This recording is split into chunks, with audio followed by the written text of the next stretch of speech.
Chapter 58-61. I awoke in my bed within the Valerian manse, covers tucked up around my neck and sighed in relief. Clearly it was all just some horrible dream. I wasn't carrying twins and I was definitely going to cut down on the bacon, eggs and sausages, and even those honey-covered treats Lena keeps giving me. Clearly this was some kind of divine intervention. Well, message heard loud and clear, and I'll stay away from anything coated in honey or fat going forward, mystery God who is also very benevolent and would not give the woman terrified of childbirth twins. I lay there in the covers, staring at the canopy of the bed for a while, mind blank. And then I whimpered and immediately hated myself for it. Twins. I couldn't do this. I couldn't have twins. I'd only just gotten used to the idea of one. I can't handle two. Oh gods, please. The door opened and I pulled the covers over my face to hide the tears streaking down my face. A tap accompanied the footsteps. Joffrey then. I thought it best if I kept Lena and Rhaenys out, he grunted, lowering himself into the chair by the fire, if the shuffling sounds were any indication. Lena and Rhaenys have not stopped congratulating each other since Lena told them. She should not have told them, I said in a sour voice. The effect was rather ruined by the fact my voice was muffled and slightly out of breath. Forgive her, I believe she would spontaneously set herself alight trying to keep that secret, he said. I heard the sound of paper being turned and a quill scribbling. I lay under the covers in silence until finally I felt somewhat more put together. Cautiously, I poked my head out. Joffrey was indeed sitting before the fire, an array of papers spread out on the table before him. He was eyeing the one he was holding critically and facing away from me. Does anyone else know? I asked in a small voice. He put the paper down and twisted back to look at me. No. Only Lena, Rhaenys and myself. Alenny swore herself to secrecy. I rose on wobbly feet and dropped into the seat opposite, feeling as if I was in some kind of horrifying nightmare and any moment now I'd wake to better news. Viserys would probably throw a feast if he knew, I said mournfully, staring into the flames. Joffrey snorted in derision, which managed to draw a smile from me. The knight had never forgiven Viserys for his actions after the veil, and bringing him up in conversation was bound to get a frown out of him at least. Alicent will be furious at least. How do you wish to proceed? Does it change our plan of action? You're trying to distract me. I realized, and he gave me a guilty smile. I took a few deep breaths to center myself. When I spoke again, my voice was still breathless. All right, I'll play ball. First, start me off with how your work is going so far. Well enough. Alicent's greens are making themselves scarce, but the previously most vocal ones are falling to me easily, he explained. Court gossip does well to hide my actions. The less cautious speculated it was Alicent behind Corey and not Daemon. The downright stupid suggested Daemon had been working with Alicent to bring me down. I say downright stupid because if that ever gets back to Viserys, tongues will start coming out. Very fond of cutting out tongues is my dearest father. Be careful with that, Viserys will put a stop to it eventually, and I want Alicent to be the guilty-looking one, I warned him. He smiled and nodded, making a quick note on one of his sheets. Ultimately, my goal is to secure the Red Keep and the small council to myself. Like Laenor says, once we have the capital the rest will follow. Too true, Joffrey replied, pride leaking into his voice. Speaking of greens, however. You have something in mind for Otto? My voice was eager and vicious. I do, even though I must once again point out that this is revenge. We stand upon the precipice of victory, and this foolhardy action may set us back to the beginning. His tone was harder than usual and I flushed under his gaze but held it. She would have killed Laenor. She would have had my child declared a bastard. If this is revenge, Joffrey, it is well earned, I said finally. He just sighed in response and glared at the wall 2 inches past my ear. Very well. Understand I am only doing this because you'll do something regardless, and it is my son on the line should you fail, he said finally. I will require some action on your part. Go on.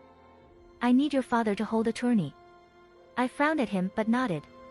Why he needed a tourney was beyond me, and I sensed he'd delight in not telling me as revenge for making him do it.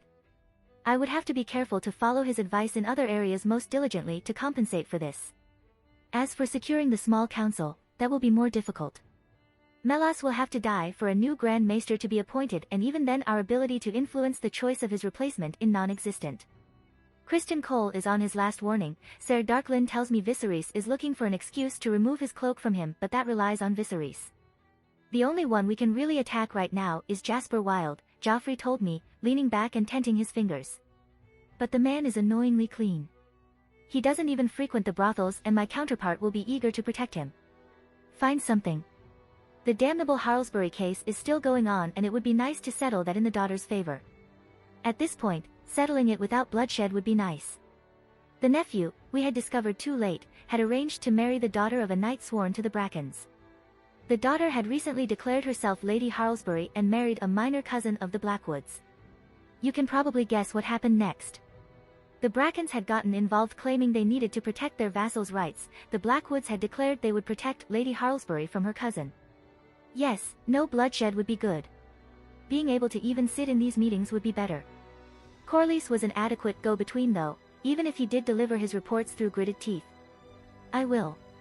Even if I have to escort a pair of whores to his rooms myself, he promised. My acquisitions proceed at an excellent pace. Good, do you own all the brothels in Westeros now or just most of them? He threw his head back and laughed at that. That smile that flickered over my face was mostly relief. I think you underestimate how many brothels there are in Westeros, Rhaenyra, he chuckled.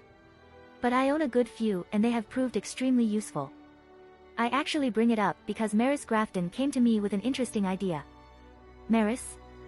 Ugh, I still haven't decided if I forgive her for the rumor business yet. I cannot believe you did not pick up on that, I said, slumping back in my chair and feeling more and more like myself as my mind turned from panic to politics. I also struggle to believe I did not. Regardless, the idea has merit. Which was Joffrey for, it's a good idea and I want to do it but you explode when not consulted about these things. Go ahead then, what is this idea? I asked. Gambling. Ah. Something tells me that if half of Joffrey's activities ever get made public I'll be the ruler blamed for all of King's Landing's future addiction problems. Taverns, brothels and proto-casinos. The house always wins, I said before I could stop myself. At Joffrey's raised eyebrow, I snorted. The idea that when it comes to gambling, the only one who wins in the long run is the one running the whole show. Of course. The only people who make money gambling are those who never place a bet, after all. Joffrey said. But I'm not too interested in the money. I care about encouraging the bad habits of noblemen and learning their secrets. Surely not outright blackmail?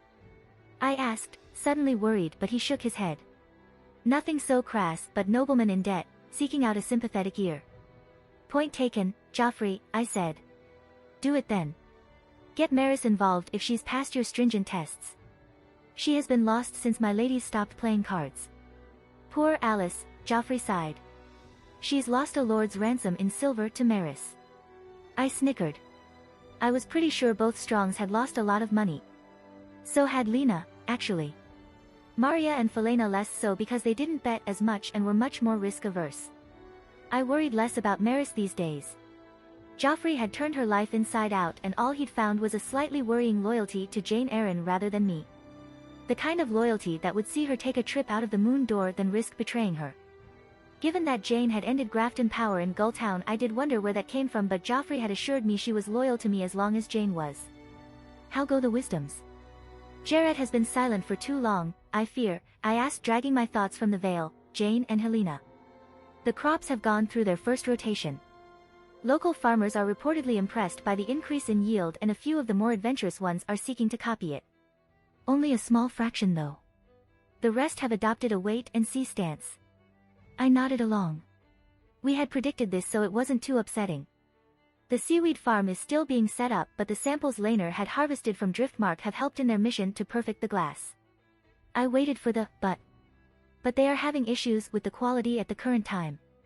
The glass shatters too easily. I sank down into my chair and glared at the fire. I had introduced the book over a year ago now and I still had nothing meaningful from it. Actually, no. I was overlooking my midwives and the germ theory but damn it all, I had hoped for more. And the less said about the printing press the better, I said firmly, cutting off Joffrey as he was about to launch into his next topic. Gods, that was embarrassing. I'd been so concerned with my plan to print the 7-pointed star and win the faith I had neglected to look into supply. Specifically, paper and ink. More specifically, there wasn't enough of it. There weren't enough paper mills or ink makers to feed even one press. Not to mention that acquiring experts to set up our own supply was proving difficult.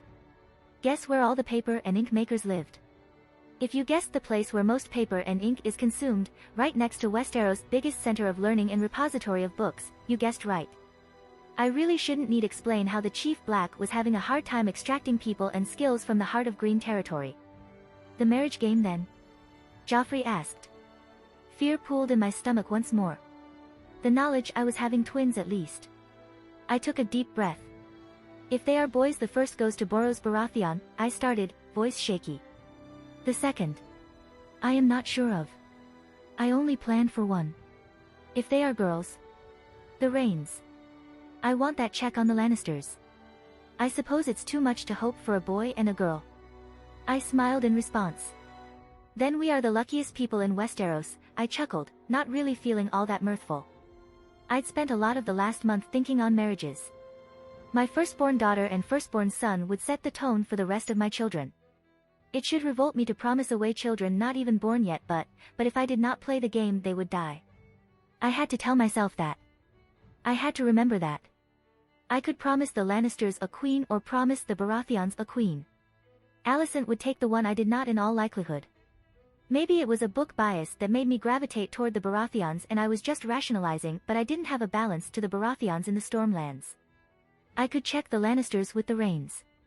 And also, now that I think on it, if I had the Stormlands, the Southern Crownlands would fall in line too. Interesting. Was all Joffrey had to say as he noted it down. I'll put forth the offer to both of them, quietly and discreetly. I wouldn't expect much back until you birth the children, then expect both to send answers. Because I've proved myself fertile. That came out more bitter than intended and Joffrey's eyes softened. It is distasteful, but it is expected. We can change the dance eventually, but for now we must follow the steps. His tone was sympathetic. That was very poetic, I teased and he flushed slightly. Laenor has been trying his hand at composing poems, he admitted. They're awful. I laughed until I cried. I couldn't help it. It was probably hysterics or a mental breakdown, but I really couldn't help it. A knock on the door sounded as I finally managed to get myself under control. Joff, is everything well? Came Laenor's strained question. I heard laughter.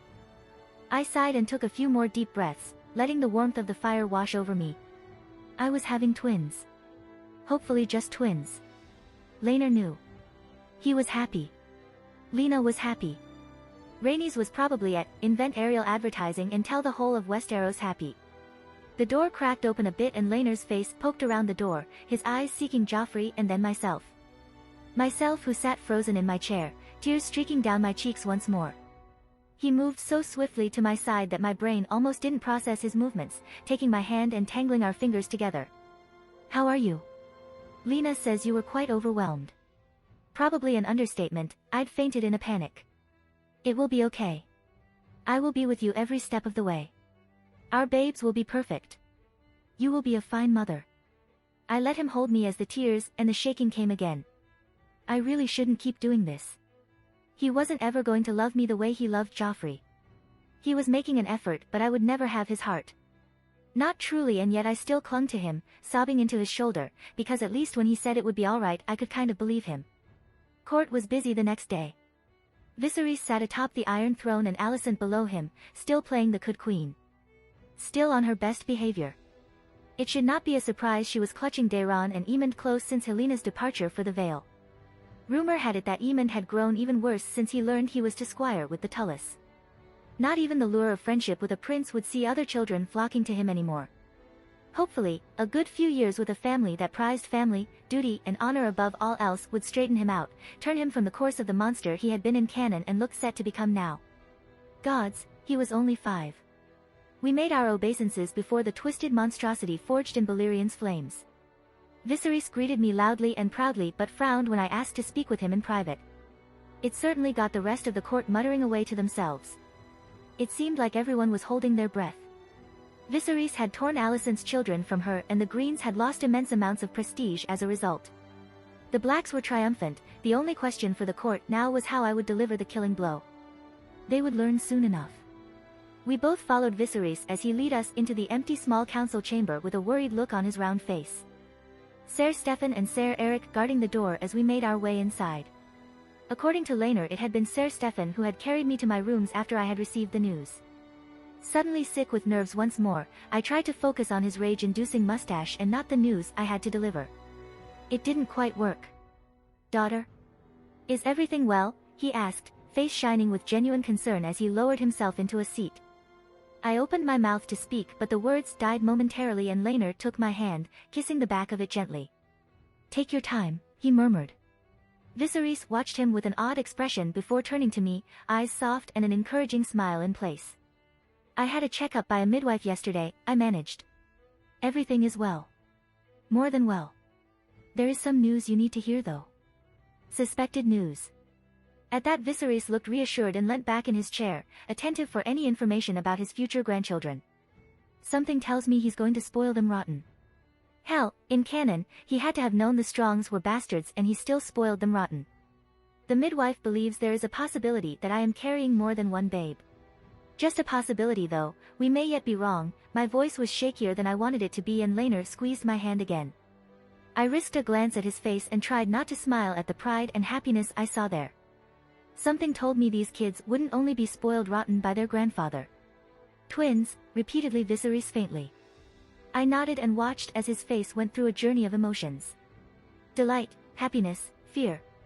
I tried not to feel satisfied at that last one.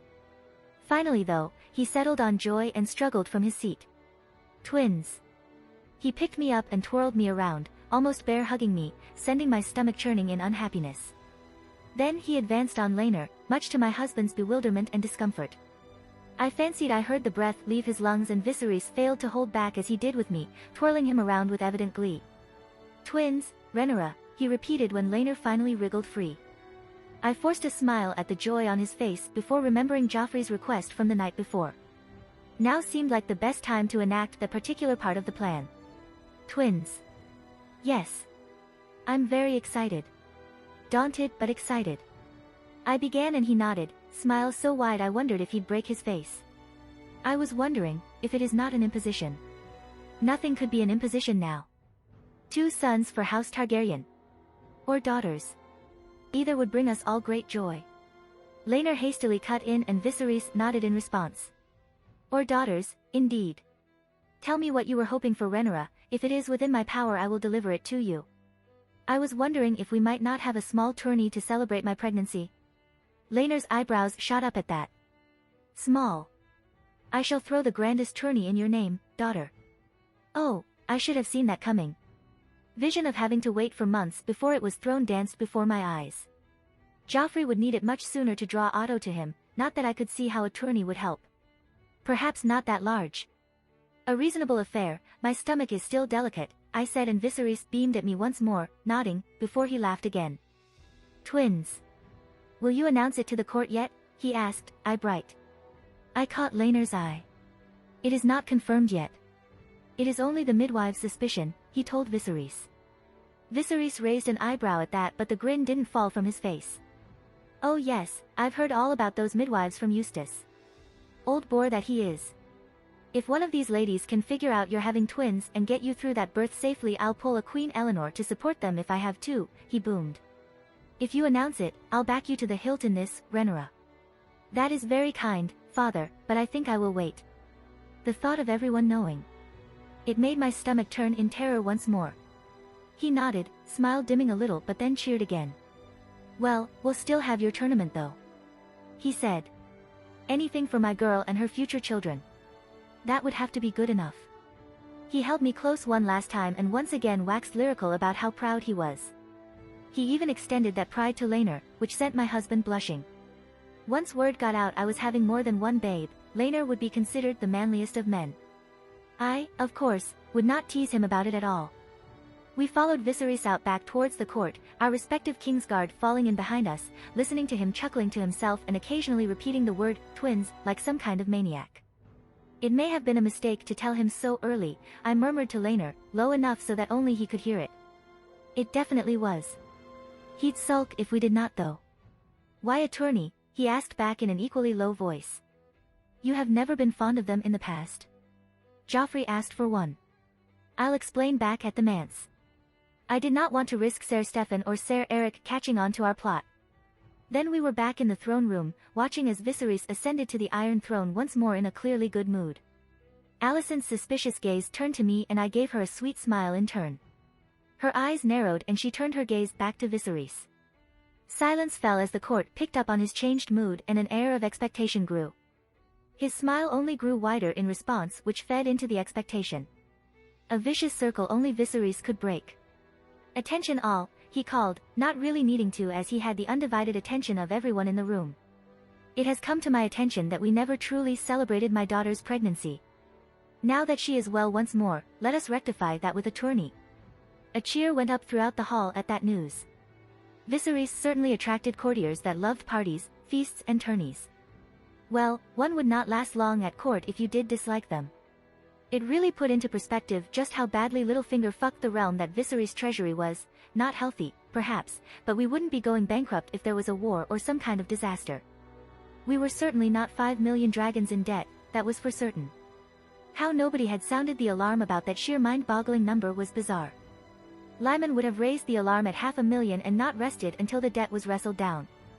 Then again, Lyman Beesbury was a saint and he needed to be protected at all costs. Actually, I should probably make sure I have a successor to him. Even if I manage to avoid his death in the dance, he still might not live that long afterwards. Say it with me, something to put to Joffrey. I should probably get another Joffrey too. I should at least give him a push into expanding his full-time employees somewhat. If this plot against Otto is to go off without a hitch, he'll need all the help he can get. There is his friend to consider too, the one that plays with him. Maris may be a good start if she proves loyal enough with those gambling dens. She has a sharp mind. "Off in your head again," came Alicent's voice. I turned to her with a smile, noting Laenor was distracted with a group of doves all eager to congratulate him on the duel. A good sign, it meant the doves were looking for an in with us. A bad sign for Alicent though. "A bad habit I've yet to break," I replied stiffly. "Like your bad habit of associating with our mutual enemy's agents." That did crack her facade a little and she half turned away to avoid showing the court her little slip. I caught the rage in her stance though. As I suspected, it was the sting of being Daemon's pawn that hurt more than the failure. Probably not the punishment though, I reminded myself. "You have claws today it seems," she said finally.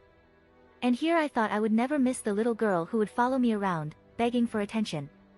"You were older, mature and impossibly clever." I wasn't lying. Young Alicent had been good company and always eager to read with me and share theories back and forth. Growing up has a way of ruining such perceptions, does it not? "I did not come here to trade barbs with you, Rhaenyra," she started and I interrupted. "No, you want something else." "What I told father. Or is this about my siblings?" I could see I'd hit the mark when she failed to suppress the look of chagrin. "He is taking my babes from me," she hissed. "He will not let me see them, will not let me write to them without my letters being examined." "You love your siblings, Rhaenyra, at least speak out for their sake." "Oh, but he's right," the echo of Viserys' own reasoning for protecting her in turn after her stunt with Corey had her smile become strained once more. "You have ruined them. Poor Aegon is terrified of most things to do with me and Aemond is so quick to violence other children are scared of him. Sending them away will not help that. Do you wish me to beg?" "I will if it gets me my children back." "I will get on my knees before this court and beg you for your help," she hissed, moving a little closer to me and attempting to seize my hand. Somehow I don't think Viserys would take that well, so I moved my hand away and stepped back. "Alicent, Rhaenyra, is everything well?" Viserys' call had us both looking over to him and realizing the entire court was almost completely focused on us even if they were pretending to maintain their own conversations. "Do not worry father, I will tell her the news." I called back. That set the court chattering again and Viserys smiled at the reminder. "What news?" demanded Alicent. "Is this what you told him?" "Yes." "Nothing about your children?" "Something about mine," I replied. "What? What children?" "Plural." She paled at the realization and became even paler when I smiled in satisfaction. "Oh, that was almost worth the panic building in my gut." "How could you possibly know?" "We do not for sure. My symptoms were more pronounced, I'm already showing about a month and bit early, if the pattern holds they will quicken sooner than most," I explained, doing my best to seem the pleased mother and not the terrified young woman. "Twins," she said faintly. "Indeed. Alanis is quite experienced in these matters. Honestly, I do not know why Septon Eustace would speak against her and her kind. In Alicent's shock, she failed to cover up the slight flinch at Septon Eustace's name. Well, if anything, this conversation had been productive. I would definitely need to meet with Septon Patrick now, because if I wasn't mistaken, the pushback from the faith was pushback from the Hightowers. Well, Joffrey had said half the most devout were Reachman. I couldn't recall if the High Septon had actual links to Old Town or whether he was just a puppet, but well, the Hightowers had held the office so much in years gone by that it wouldn't surprise me if he was a Hightower cousin of some description. I really need a PA or something to keep track of this stuff. Still, if true, it is joyous news. Laenor is over the moon, I blathered on, doing my best to look like I hadn't noticed Alicent's barely concealed look of horror. I was willing to bet she actually knew they were Laenor's in truth and 2 true-born Targaryens to bring to bear against her own 2 sons. One of which may well be my future heir. One of which may be Laenor's. That was worth more than a 2nd son and a 3rd son on the marriage market, and she damn well knew it. I wonder if she had been relying on those marriages to some degree. Given that panic, I would bet the contents of my jewelry box she had. And to think, that wasn't my only surprise. When Falena had called Septon Patrick a firebrand, I had assumed him the type of preacher that could set his audience alight with religious fervor. One who preached the 7-pointed star and actually believed the words he was saying, believed them with such an intensity, you wanted to believe them too. Perhaps those words would be slightly provocative, railing against the corruption of faith. And to be fair to Falena, that's exactly what he was. But slightly provocative to the faith was the understatement of the century. How had the two even got involved with the man that stood before me? He was a man of contradictions, dressed in a Septon's vestments that were closer to rags yet clearly kept clean and well maintained. His hair was a vivid red, but clipped short and neat, to match his beard. Happily for my peace of mind, he at least wore shoes. People of King's Landing, I stand before you as an unworthy follower of the 7 who are one. Will you, good people, lend your ears to me and listen to what I have to preach? Around me the crowd roared its affirmative, setting me shivering. The crowd reacted to his every movement, pressing in closer as he raised his arms as if to embrace someone. My guards, Ser Stefan in particular, had not liked my idea to visit the Septon in disguise, but I'd pushed the issue. Alicent had the faith, her last true redoubt, that I could not influence. Now that her greens were on the back foot, she'd be relying on the Septons and Septas preaching against me more than ever. I owed it to those who followed me and to my unborn children to at least investigate the possibility of pushback in that quarter. Maria and Falena had dutifully reported that Septon Patrick was very interested in meeting me, that my charity work had caught his interest long ago, which did not mean I was about to be as blind as Cersei. The moment he said the words faith militant, I was out and having a word with Viserys about the whole matter to boot. And so I was cloaked and cowled amongst a crowd of small folk, looking up at the latest rabble-rouser to preach to his followers on Visenya's hill. Next to me, Ser Stefan was dressed in leather and mail, clutching at his sword and eyeing the crowd suspiciously. More of Joffrey's men were dispersed at points, ready to swing into action if something should go wrong. I think holy men playing at politics disturbed Ser Stefan.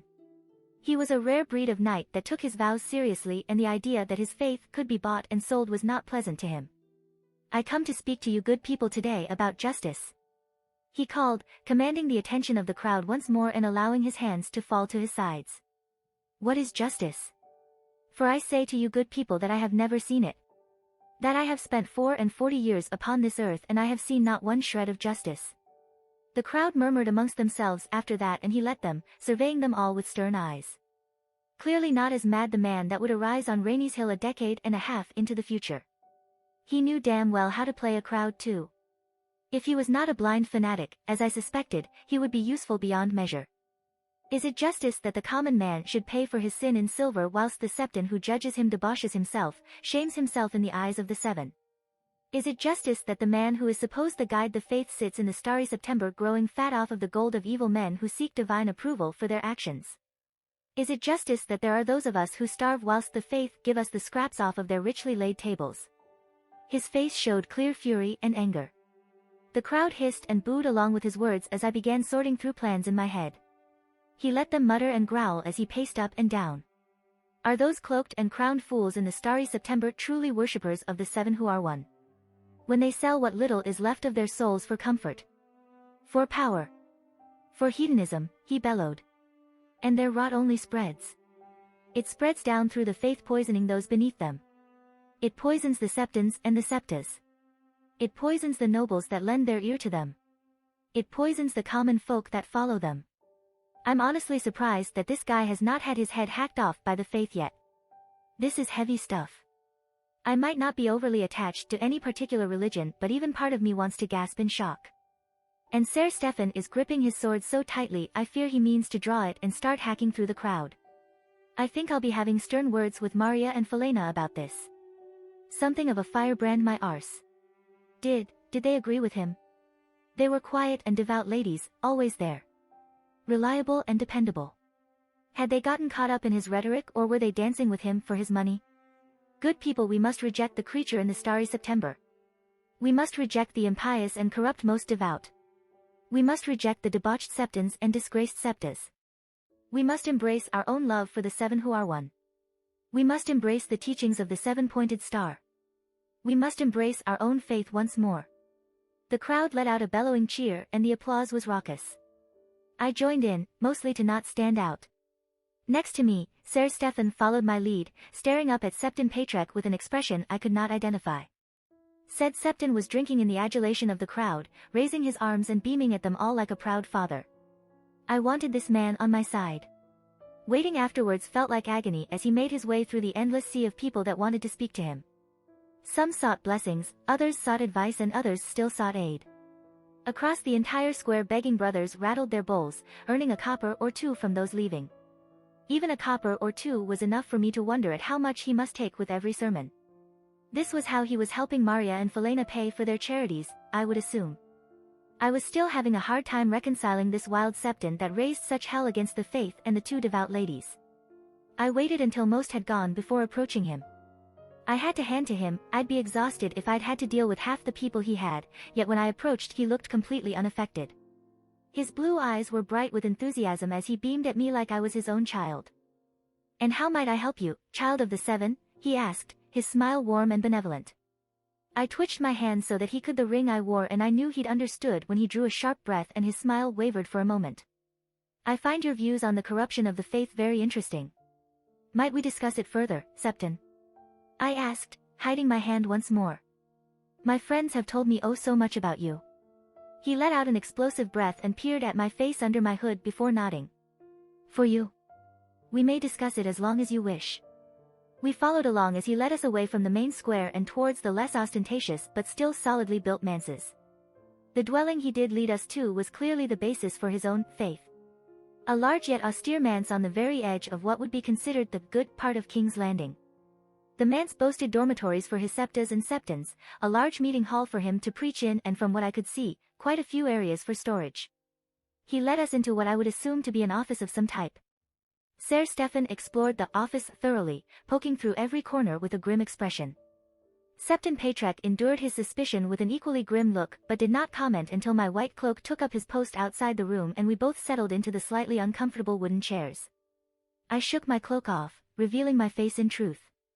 "I dared not believe," he murmured. "Felena and Maria are nice girls, dedicated, but I dared not believe they told the truth about the heir to the Iron Throne interested in poor old Septon Patrek." Poor old Septon Patrek. That does sound like the description of a man who delivered a thundering denouncement of the faith, I observed, and he smiled widely. "You have me there, your grace. I see so much injustice in this world, it feels impossible for me not to speak out about it," he replied. His voice wasn't even hoarse and I had to admit I was quite impressed. "Might I congratulate you on your pregnancy, your grace?" "I accept those congratulations gratefully, Septon Patrek," I replied, hand finding my stomach almost unconsciously. 15 weeks in. It seemed time flew by now, but I couldn't think about that. Right now I had to focus. I thought back to his speech. Manipulating the faith, or trying to, could make or break a ruler. Jaehaerys had managed it with aplomb, even before he was out of his regency. Cersei had been less so. I wanted to be Jaehaerys in this situation, if it wasn't obvious. I see similar injustices. "It is my fervent hope that my reign as queen will help the poorest in Westeros," I said, and found I was being honest about that least. "I have begun work to that goal already." "You charity or your alchemy?" "I confess Maria and Felena have been quite tight-lipped on the subject," Patrek said, leaning forward. I restrained a smile at that. My ladies kept my secrets then, even when in the presence of their ally. "Both feed into one another, Septon, but I will set your mind at ease. Alchemy is the study of magic using the scientific method. There is no magic involved in what my wisdom study, I said, and he nodded. First hurdle negotiated. No, what we study is how to improve Westeros. My midwives are the first of many planned improvements. Your midwives have saved many a life, both mother and babe have lived where others may have seen them die. They tell me their ways were taught to them by your own maester, he told me, and I inclined my head to acknowledge the praise. Might I speak plainly, your grace? Of course, Septon, I would not have it any other way. I am aware of the grudge that the faith proper seems to bear you currently. I consider it further proof of their divergence from the true path that the faith should follow, he said. I even have an idea of who bought and paid for your spiritual assassination. My answering smile was strained. He knows exactly what I'm doing and why then. As I suspected, no blind fanatic. You speak truly, I admitted. But it seems that our goals do align and I would still seek your aid in this. I hope to be a monarch that works closely with the faith to strengthen my people. I want to make Westeros a better and kinder place. His almost fatherly smile was back in place as he ruminated on that declaration. Finally he nodded, coming to some sort of decision. I have not found any fault in your actions so far. The faith as it is now is a rotting bloated thing. If we can put it to rights together, you shall have my endless loyalty, your grace, he promised. I restrained my sigh of relief and gave him a more genuine smile. Still, there was one more thorny issue I needed answers on before I could conclude this an entirely successful meeting. But how to bring it up without offending the man? It occurs to me, Septon Patrek, that your sermons atop Visenyas Hill may attract unwanted attention soon enough, I prompted, and he gave me a pained look in turn. In truth, your grace, they already have. The city watch endlessly harass my people, knights in the service of some unknown lord frequently threaten violence. His face was troubled and I nodded along. It would only be a matter of time before someone killed him. Perhaps I could arrange for some sort of guard. A way to start our relationship, with the heir to the throne protecting the heir to this dying faith. His answering smile was sharp. I have no swords in my service and do not intend on raising any. The faith's time of violence and war is long past. If you would protect me and mine, your grace, I would be happy for it. Oh, thank the seven. To the future and an ever closer relationship then. I offered, extending my hand. Indeed, your grace, indeed, he affirmed, taking my hand in turn and shaking it. Hopefully, he wouldn't lead an armed rebellion, finish off my dragons and then take half my city to boot. Security is heavy today, I remarked. My companion made a disinterested hum, too busy scanning the crowd around us. For what, I did not know. The tourney grounds were already heaving with spectators, peddlers, and the usual crowds that the prospect of seeing men knock each other into the dirt would bring. Even trailed by a white cloak and several guards didn't garner us any particular attention. They had not come to see me or even the king, they had come to see knights from all over the Seven Kingdoms and the sheer spectacle of the court on full display. Speaking of chivalry, according to Joffrey, Criston Cole was on his last legs in Viserys' favor. He'd earned so much from his defense of me in the face of Daemon, I would have thought that after that particular incident he could have killed a man in open court and Viserys would have overlooked it. Even publicly switching sides to Alicent had done little to dent the esteem Viserys had held him in. Yet since my return and Viserys' little awakening, Criston Cole had become less and less secure at court.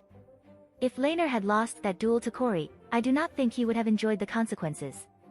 He'd made it apparent his loyalty was not to the king when he'd given Corey to Alicent and not the confessors as ordered, but getting my husband killed or setting forth a chain of events that would see my child a bastard. I do believe Viserys would have torn him apart. It probably explained why he'd been on his best behavior recently. A loyal Lord Commander was a massive boon to the Greens.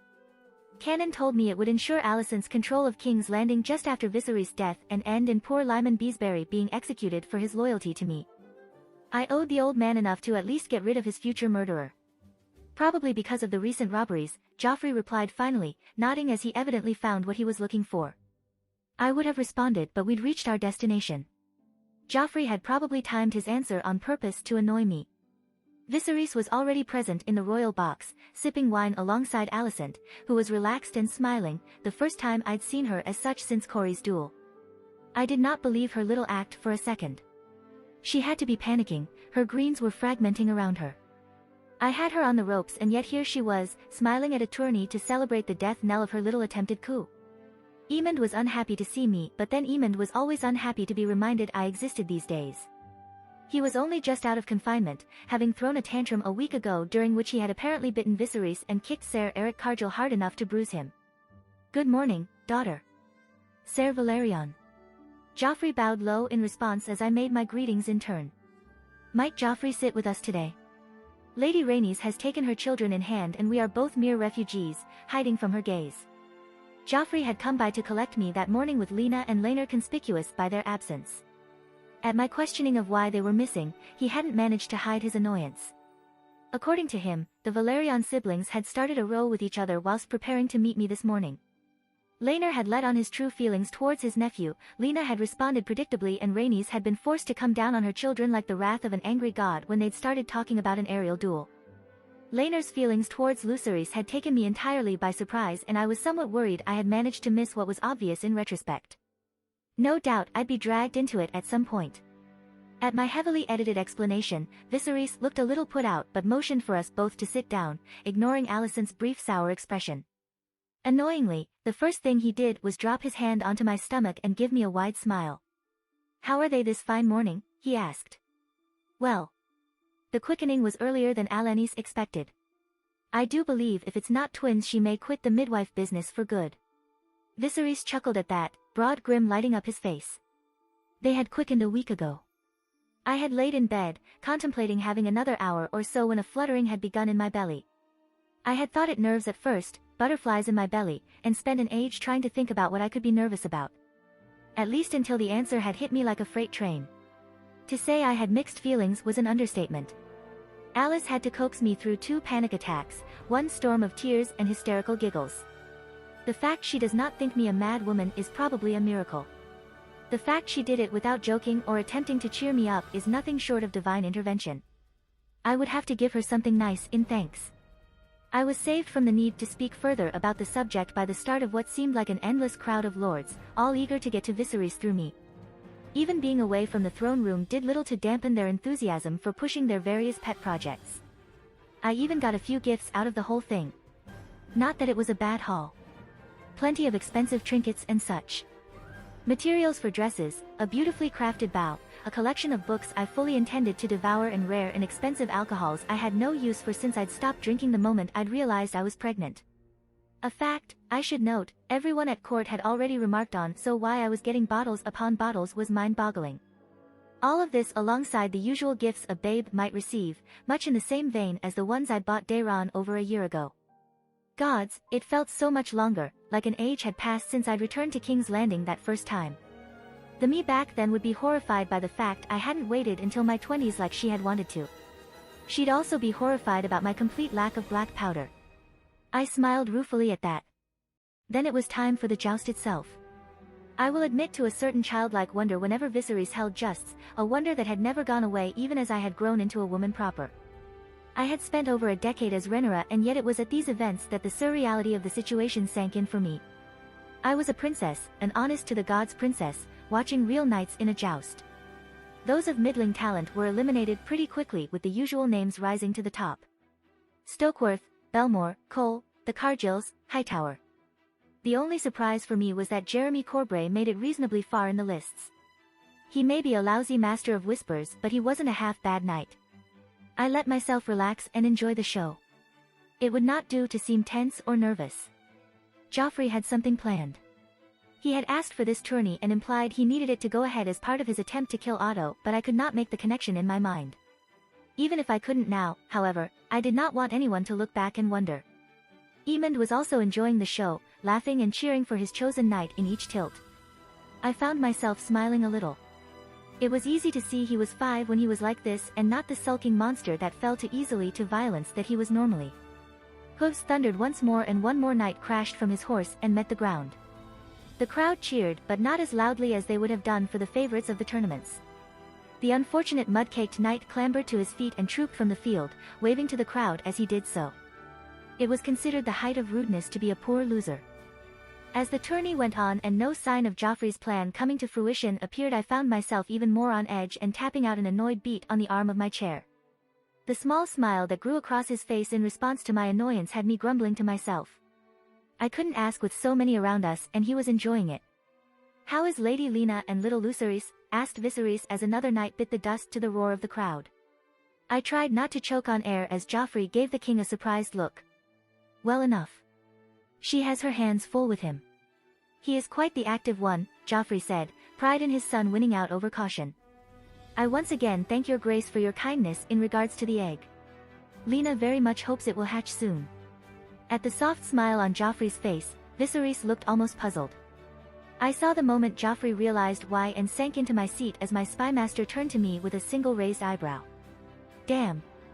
I was saved by Viserys remembering himself a moment later and clapping the unfortunate knight on the shoulder with a laugh. I would be happy for him to share some time with Daeron, he said cheerfully. They're not too far apart in age and I have to decide on who to foster him with. I risked a glance at Alicent as Joffrey stammered out his thanks. She looked ready to strangle the life from her husband for once again reminding her that he was in control when it came to my siblings. Then she was distracted as they announced the next riders. A small, fond smile grew over her face as Gwaine Hightower was to tilt against a minor Belmore cousin. As Viserys' attention was pulled away by Jasper Wilde, Joffrey turned to me. I grimaced at his raised eyebrow and meaningful look. You did not mention your father's interest in Lucerys. His voice was low and I caught a hint of danger there. I looked around the box at those closest but Alicent and Viserys were absorbed in whatever tale Lord Jasper was telling. It did not seem prudent, I whispered back. His mouth morphed into an unhappy slant and he turned his gaze to the spectacle before us, leaning his face against his hand. I had wondered what he was holding over you, he murmured, low enough so that only I heard it over the chatter of the crowd. I had thought you smart enough to inform me if it was something like this. He brought it up once, I told him. He has not again. I dislike him even knowing, Joffrey said. Lucerys is my son. I watched him for a moment. It did not surprise me, I had seen Joffrey's reaction to Lucerys at the moment of his birth. I had seen his loving glances, heard Lena's reports. He had been married to Lena on the idea that he would be the father to her child. Did he play out that role in other ways too? Burning jealousy squirmed in my stomach at the thought. Of course, I said and turned back to the tourney ground. No one doubts that. Ser Valerion, called Viserys, pulling us from our conversation. You were quite the tourney knight once I recall. Joffrey nodded and grimaced, face a brief mask of pain. He misses it, I think. He trained for it his entire life and he had been good at it. Even Corlys had said so, which was high praise indeed for a man like my good father. How do you place my good brother in the rankings? He asked, oblivious to Joffrey's pain. He has the makings of an excellent rider, your grace, said Joffrey after some thought. But he lacks experience, I fear. He will find his skill will only take him so far in this competition. My brother has been trained by the finest the Hightower could purchase, said Alicent, smile sharp. Are you implying we wasted our money? Of course not, your grace. He merely needs a year or two to find his stride. I predict he'll be quite the fearsome opponent soon enough, Joffrey told her, extending his peace offering. Better than you would have been. Before your injury, I mean. She asked and Joffrey's smile froze. It was long practice of putting up with her insults that kept me in my seat. Instead, I settled for imagining the slap such a comment should rightly earn. It is hard to say. Perhaps her grace would like a bet. 25 dragons on Ser Belmore. The tone in his voice set my heart racing. He was angry. Very much so. Alicent did not see the trap, did not know him as I did, and accepted his bet with a smile.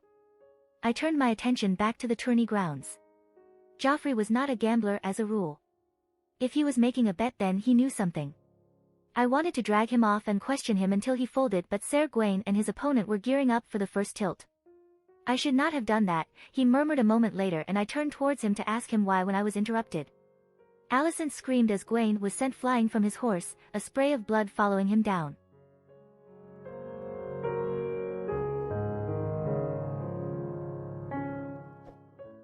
If you like this content, don't forget to like and subscribe. See you later, bye bye.